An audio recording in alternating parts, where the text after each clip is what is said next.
இந்த பதிவை கேட்டுக்கொண்டிருக்கும் நல்ல உள்ளங்களுக்கு உங்கள் சுவாமிநாதன் ஜோதிடரின் அன்பான வணக்கங்கள். இன்றைக்கு நம்ம யூடியூப் சேனல்ல வாழ்வில் வளம் சேர்க்கும் விஷ்ணுபதி புண்ணிய காலம் இன்று ஆரம்பம்.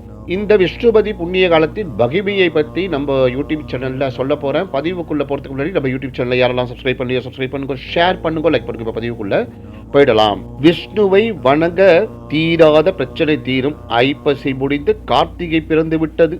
இது விஷ்ணுபதி புண்ணிய காலமாகும். ஒவ்வொரு வருடமும் 4 விஷ்ணுபதி புண்ணிய காலங்கள் வருவதுண்டு. தமிழ் மாத கணக்கின்படி வைகாசி, ஆவணி, கார்த்திகை மற்றும் மாசி மாதங்களில் இந்த விஷ்ணுபதி புண்ணிய காலம் வருகின்றது. இன்று முதல் கார்த்திகை மாதம் விஷ்ணுபதி புண்ணிய காலம் துவங்கிவிட்டது.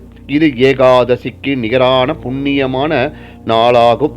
இந்த நாளில் மகாவிஷ்ணுவையும் தாயாரையும் நினைத்து வணங்க தீராத குடும்ப பிரச்சனைகள் தீரும். சித்திரை, ஆடி, ஐப்பசி, தை ஆகியவை பிரம்மாவுக்கு உரியவை. பிரம்மாவுக்கு உரிய சித்திரை, ஐப்பசி, ஆடி, தை மாதம் பிறக்கும் காலங்கள் விஷு புண்ணிய காலம் எனப்படும். வைகாசி, ஆவணி, கார்த்திகை, மாசி ஆகியவை மகாவிஷ்ணுவுக்கு உரியவை. விஷ்ணுவுக்கு உரிய மாதங்கள் பிறக்கும் நேரம் விஷ்ணுபதி புண்ணிய காலம் ஆகும். ஆனி, புரட்டாசி, மார்கழி, பங்குனி ஆகியவை சிவனுக்குரியவை. சிவனுக்குரிய மாதங்கள் பிறக்கும் நேரம் ஷடசீதி புண்ணிய காலம். ஷடாங்கன் என்றால் சிவபெருமானை குறிக்கும். கார்த்திகை மாதம் விஷ்ணுபதி புண்ணிய காலத்தின் போது உங்களின் பிரச்சனைகளை, வேண்டுதல்களை மனமுருகி மகாவிஷ்ணுவிடம் சொல்லுங்கள். தங்களின் நியாயமான கோரிக்கை எதுவானாலும் அடுத்த 3 விஷ்ணுபதி காலம் முடிவதற்குள் நிறைவேறும். இது ஏகாதசி விரதத்தை விட பல மடங்கு உயர்வானது. பொதுவாக திதிகளில் சிறந்ததான ஏகாதசி திதியே மகாவிஷ்ணுவுக்கு மிகவும் உகந்ததாக சாஸ்திரம் கூறுகின்றது. ஏகாதசி அன்று ஒருவன் புரியும் பூஜைகளும் அனுஷ்டிக்கும் விரத முறையும் அனைத்திலும் சிறந்த பலன் தருவதாகவும் கூறுவர்.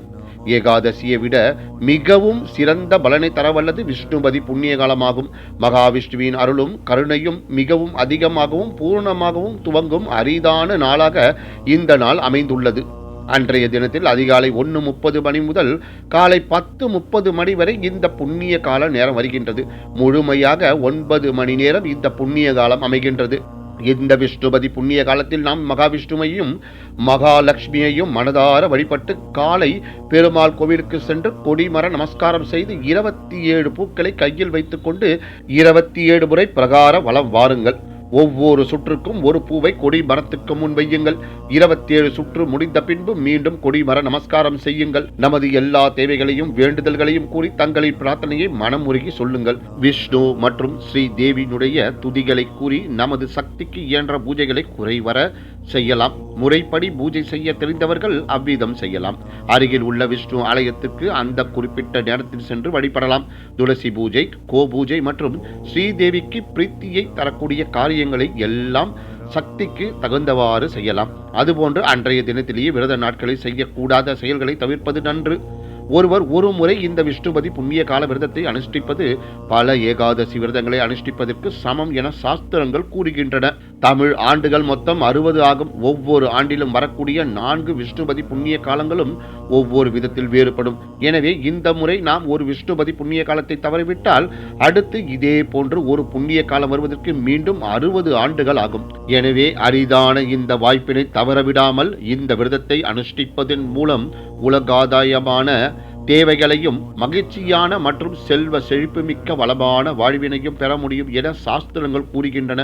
மேலும் நமது அக வளர்ச்சி, ஆனந்தம், ஆன்மீக முன்னேற்றம், மன அமைதி மற்றும் மோட்சத்தையும் தரவல்லது இந்த புண்ணிய காலமாகும். எல்லோரும் இந்த புண்ணிய காலத்தை முழுமையாக கடைபிடித்து ஸ்ரீ லட்சுமி நாராயணனின் பரிபூரண அருளை பெறுவோமாக. தங்களின் நியாயமான கோரிக்கை எதுவானாலும் அடுத்த 3 விஷ்ணுபதி காலம் முடிவதற்குள் நிறைவேற்றியே தருவார் ஸ்ரீ லட்சுமி நாராயணன். ஓம் நமோ நாராயணா என கூறி இந்த சிறப்பான ஆன்மீக பதிவை நிறைவு செய்கிறேன். நன்றி, வணக்கம், வாழ்க வளமுடன்.